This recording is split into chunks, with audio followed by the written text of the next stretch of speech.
Da besti da San Anton. San Anton, orduan hemen San Anton egiten zen duen. Bai.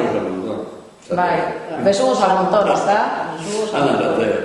Eta jaten zen du esan, besugoak? Besugo jaten zen du? Pasean mazile euskal falta zeten. Bai. Gurin merkena zen, txitxerru, tirau. Bai. Txobie. Bai. Hor da, gurin izan hori falta zeten. Eta orduan horrek zelan, arrainen saltzen horri biten zan hemen? Ondarroako andra bat. Beratuko izan. Behien dago izan beste bat. Edo zezan, okangora, kamilizkina eta bazarrire, bakotxen nire amai, eta usu eta diarritzen. Juliana, Santa, diarritzen banan ditu zanien. Bai. Da batzien, patelaz. Bai. Eta ostean nolan etxerik etxe saltzen gehiago egiten zan?